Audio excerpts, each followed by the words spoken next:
खुद को साबित करने से पहले मुझे मौत आ गई। कसम से मैं मौत को मार डालूंगा।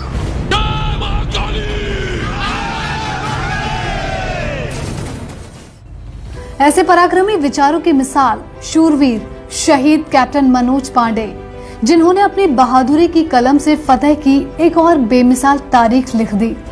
कारगिल की वो बुलंद चोटियां आज भी गवाह हैं, जिनको तुमने अपने लहू से खींचकर तिरंगे की आन, बान और शान को सदैव रोशन रखा। कैप्टन मनोज पांडे, जिन्होंने अपने साहस का परिचय देते हुए कारगिल की लड़ाई में भारत भूमि की रक्षा करने हेतु अपने प्राण न्यौछावर कर दिए। उत्तर प्रदेश के सीतापुर से आए बहादुर कैप्टन मनोज पांडे का सपना ही परमवीर चक्र पाना था, जिसके लिए वो सेना में भर्ती हुए थे। बुद्धि, कौशल व तर्क के गुणों से परिपूर्ण सीतापुर जिले के रुधा गांव में जन्मे मनोज बचपन से ही काफी समझदार व सुलझे हुए थे। घर की आर्थिक स्थिति को देखते हुए वो कभी किसी बात के लिए जिद नहीं करते थे। बचपन में खिलौने के नाम पर उन्होंने अपने लिए केवल एक बांसुरी खरीदी थी। यहाँ तक कि घर वाले उन्हें जो पैसे स्कूल आने जाने के लिए किराए के लिए देते थे, वो उन्हें भी बचा लेते थे। एक सिपाही बनने का जज्बा उनके अंदर बचपन से था और इसी का परिणाम था कि उनकी मेहनत और प्रदर्शन को देखते हुए 1990 में उत्तर प्रदेश निदेशालय के जूनियर डिवीजन एनसीसी का सर्वश्रेष्ठ कैडेट उन्हें चुना गया था। इंटर की पढ़ाई पूरी करने के बाद मनोज ने एनडीए की परीक्षा पास की और एडमिशन के लिए मनोज पांडे को एसएसबी के इंटरव्यू को भी पास करना था, जिसमें उनसे इंटरव्यू पैनल ने पूछा कि आर्मी क्यों ज्वाइन करना चाहते हो। एक सामान्य से दिखने वाले दुबले पतले से लड़के ने जो जवाब दिया, उसे सुनकर वहां मौजूद हर शख्स चौंक गया। मनोज ने कहा, मुझे परमवीर चक्र चाहिए। अधिकारियों ने पूछा, पता है ना परमवीर चक्र कब और किसे मिलता है? तो उन्होंने कहा, जी हाँ सर, लेकिन मैं कोशिश करूंगा इस सम्मान को जीते जी पा सकूं। अपनी ट्रेनिंग के बाद मनोज पांडे 11 गोरखा राइफल रेजिमेंट की पहली वाहिनी के अधिकारी बने। उन्होंने हमेशा अपनी पोस्टिंग ऐसी जगहों पर ली जहां जोखिम हो और काम करने में हिम्मत दिखानी पड़े। जब उनके बटालियन को सियाचिन में तैनात होना था, तब उन्होंने खुद अपने अधिकारी को पत्र लिखकर सबसे कठिन 2 चौकियों, बाना चौकी या पहलवान चौकी में से एक दिए जाने की मांग की और बाद में लंबे समय तक 19,700 फुट की ऊंचाई पर पहलवान चौकी पर जोश और बहादुरी के साथ वो डटे रहे। साल 1999 में तत्कालीन प्रधानमंत्री अटल बिहारी वाजपेयी जहां अमन और भाईचारे की पहल कर भारत से लाहौर के लिए बस सेवा शुरू कर बस लेकर रवाना हुए थे, वहीं पड़ोसी मुल्क पाकिस्तान ने बगैर किसी आभास के अपने सैनिकों को एलओसी पार कर भारत की सीमा के अंदर भेज दिया था। पाकिस्तान कारगिल जंग की पूरी तैयारी कर चुका था। सर्दियों की चरम पर प्रशिक्षित कमांडोज को जिहादी जामा उड़ाकर भारत की सरहद के पार भेजना पाकिस्तान के नापाक इरादों को साफ कर रही थी।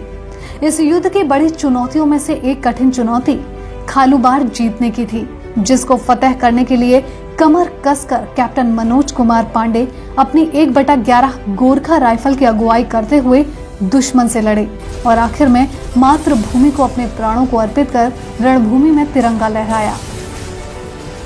उनकी मां बताती हैं कि एक बार उन्होंने कहा था कि तुम तो अधिकारी हो, तुम्हारी कमान में सैनिक रहते हैं, तो जब भी लड़ाई पर जाना हो तो अपने सैनिकों को आगे भेज देना, तुम नहीं जाना। तो इस पर कैप्टन मनोज पांडे ने अपनी मां को जो उत्तर दिया वो वाकई सराहनीय था। उन्होंने कहा, मां, अगर कभी युद्ध में तुम्हें और मुझे जाना हो तो तुम आगे किसे भेजोगी, मुझे या स्वयं जाओगी? तो मां ने कहा, मैं जाऊंगी। मां की बात सुनते ही मनोज ने कहा, तो मां, ये सैनिक मेरे बच्चे जैसे हैं, इन्हें मैं आगे कैसे भेज सकता हूँ? मनोज पांडे एक अच्छे बेटे, एक अच्छे सैनिक तो थे ही, साथ ही उनमें बेहतरीन नेतृत्व का कौशल भी था।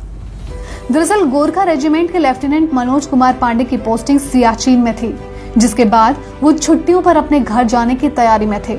लेकिन अचानक 2 जुलाई की रात उनके बहादुर कंधों पर एक बड़े ऑपरेशन की कमान सौंपी गई। लेफ्टिनेंट मनोज कुमार पांडे को खालूबार पोस्ट फतेह करने की जिम्मेदारी मिली और पूरे जोश व जुनून के साथ कैप्टन मनोज रात के अंधेरे में अपनी टुकड़ी के साथ दुश्मन पर हमले के लिए निकल पड़े। पहाड़ों की ऊंचाई में छिपे ऊपर बैठकर नीचे के हर एक मूवमेंट पर नजर रखे हुए थे। और भारतीय सैनिकों के सामने कई समस्याएं थीं। पहाड़ों में युद्ध के समय कई दिक्कतें जो दुश्मन की तरह ही होती हैं। सबसे पहले तो ऊंचाई, फिर 20 से 25 किलो भारी बंदूकें लेकर चढ़ना और उस पर हर 2-3 मिनट में दुश्मन एल्यूमिनियम राउंड के बम फेंककर उजाला कर देते थे, जिसमें दिन की तरह उजाला हो जाता था। कारगिल की इस बेहद मुश्किल जंग में भी मनोज पांडे पूरे जोश के साथ अपनी टुकड़ी को लेकर आगे बढ़ते रहे। उस युद्ध के दौरान एक बेटे ने अपने परिवार को एक पत्र लिखा था। वो पत्र लिखा था कैप्टन मनोज कुमार पांडे जी ने अपने परिवार। अब भगवान पर भरोसा करना और प्रार्थना करना कि हम अपने मकसद में कामयाब हों। मेरी चिंता न करना, आपका बेटा मनोज। पाकिस्तानी सेना को भी मनोज पांडे के मूवमेंट का पता चल गया था और उन्होंने ऊंचाई से फायरिंग शुरू कर दी थी। लेकिन फायरिंग की परवाह किए बिना मनोज काउंटर अटैक करते हुए और हैंड ग्रेनेड फेंकते हुए दुश्मन के हर वार का सामना कर और दुश्मन सैनिकों की लाशें बिछाते हुए आगे बढ़ रहे थे।